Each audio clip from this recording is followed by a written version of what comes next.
But it's great to meet you, and I want to begin our conversation with, we're coming up on the 4-year anniversary of this pandemic we've all lived through. How did you get through that time period, and how did it change you?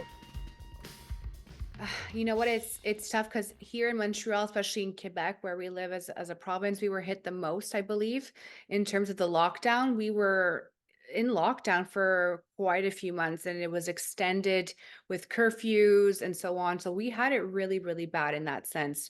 It kind of played a psychological role, I guess you could say, not just with myself, with many others. We were very confined. So just going outside, was a treat of its own, really. Yeah, And now we see this whole trend now where people are just kind of really wanting to enjoy and live their life. So how it has it affected me per se is really it affected my business for sure. I'm in real estate, so yeah, that took a toll tremendously. We also had to go and figure out new ways of how to gain business and how to showcase homes during that time. And also afterwards, it was just the aftermath of it all, right? yeah. So just like in any other place, our real estate, our interest rates were low, and so it just kind of went crazy. So we had to adapt to that market. But was it a boom for you? Was it a good, like, time for real estate? It definitely was. So with the interest rate being so low, people wanted to purchase, right? So there was multiple offers on homes, up to 14, 15, and plus offers on places. You couldn't even visit a home. You would just have to write a blind offer sometimes Yeah. and, hope for the best. So with your buyers, you were really just, throwing a Hail Mary out there and hoping that they would get something. So there was a lot of backlash from what had happened in COVID during COVID. Yeah. Certainly, that was one of the repercussions. So you're obviously a real estate expert, but if I was to put you in front of a bunch of third graders at career day and they were curious what you did exactly in your career, and one of the kids says, "Hey, what do you do for a living?" How do you answer that child?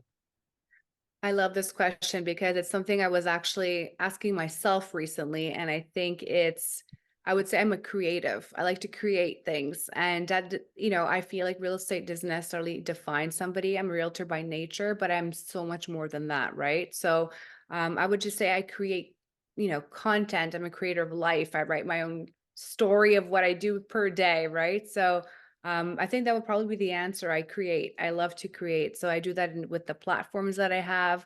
I do that with my everyday activities and hopefully I'm helping somebody by creating something. So, what did you want to be in the third grade? What was your dream? I actually wanted to be a fashion designer or an architect actually. So kind of the same thing now in real estate. I Yeah. didn't have the path for it, but so I went down the sales route, I guess you could say. The one thing, I've bought a couple houses, and every time I always become friends with the real estate agent. There's something special about that relationship. So my question to you is, take me back to the beginnings and how these seeds of getting into real estate and harboring these relationships and being in this field, how did all of this take hold and evolve into who you are today? So it was funny because I was quite young when I entered the real estate market, and what I noticed was a trend that nobody was on social media. So I said, how am I going to make it as a young professional in real estate who might not take me as serious as the next person, right? Who has 20 plus years in the business, someone that's local that knows more things than I do. So I kind of tried to navigate that and say, okay, what's the plus side to this? What do I have that perhaps somebody else does not? And that was social media at the time.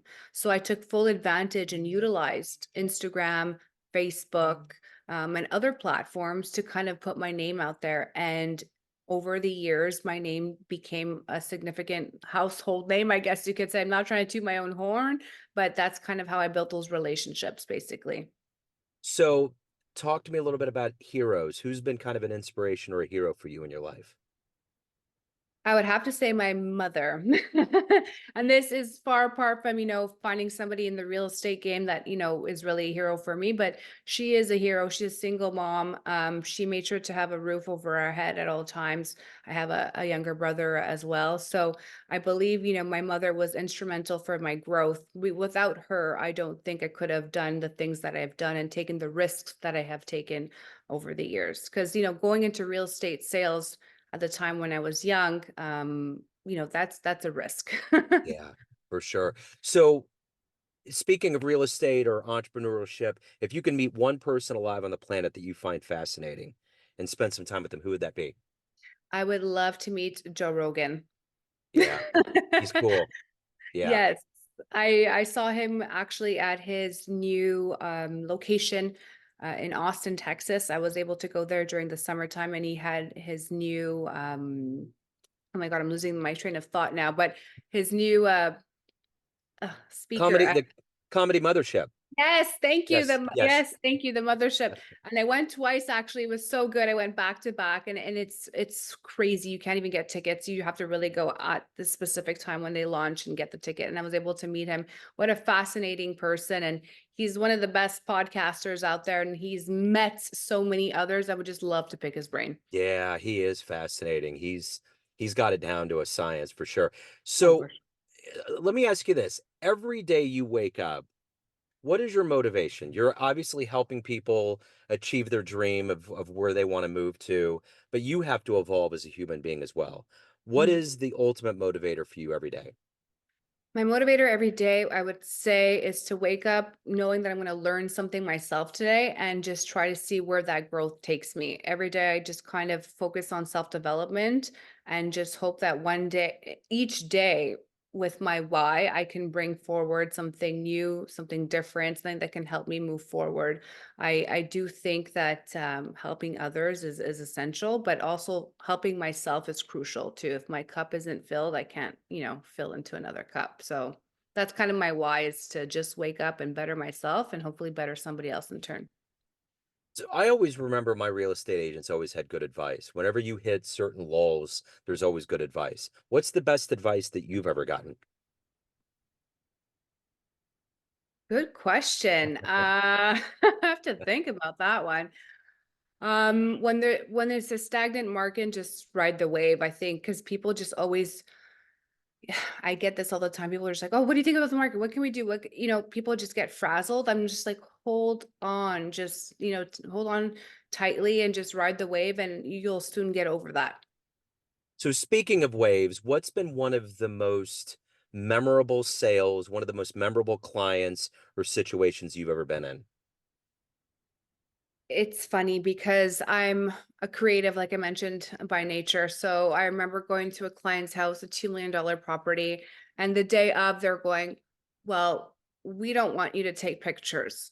And I said, What do you mean?" And then he said, "No, we're not taking pictures." And there was a bunch of stuff happening inside the home. I said, "Oh my God, okay, so how am I going to sell this property?" So I kind of had to retune and re-strategize and rethink how I was going to do this. So, anyways, I was able to sell the property with multiple offers at $2 million, but just by selling the outside and the lifestyle of the property.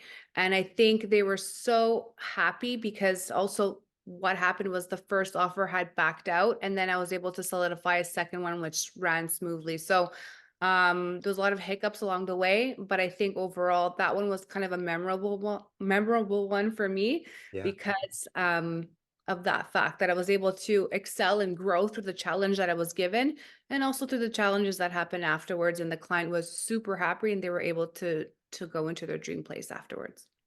So of all of the things that you've done and become, achieved, overcome in your life, what are you the proudest of? Um, Another good one.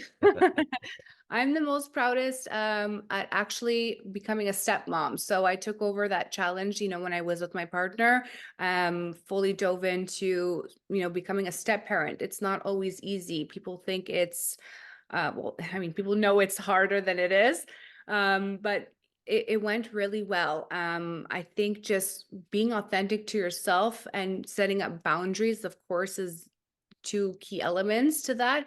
but also learning how to navigate with your partner in this new dynamic that you guys have. So, I at first there was so many challenges that I had to overcome, but essentially, I think that was kind of my proudest moment is to obviously become a stepmom and fuel that authenticity to those kids because they love some qualities of mine that I don't even know about.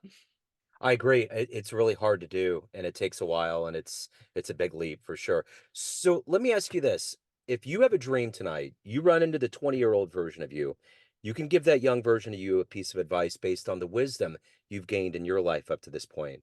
What advice would you impart on that young version of you? Have more confidence.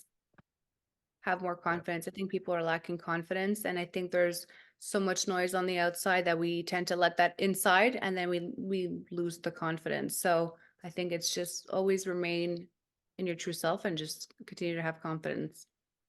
So at the end of the day, everyone has a perception of you, family, friends, clients, colleagues, but you run the show.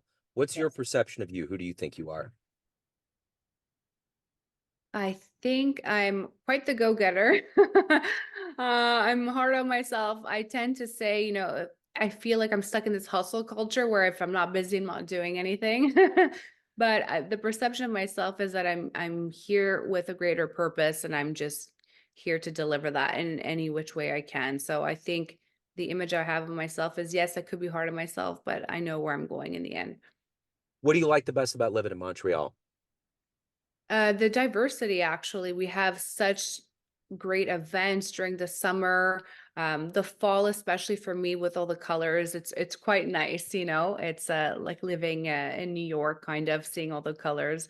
So that I think is what's best in Montreal. We have the diverse seasons and diversity in what we have to offer. So if anyone wants to hire you, learn more about you, reach out, any of the good business, where do they go?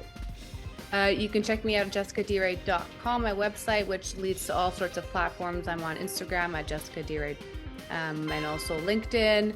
Anywhere basically where you can find anyone online, I'm there. Excellent. Jessica, thank you so much for your story. Thank you for your time. I appreciate it. Thank you. Have a good one. You too. Best of luck.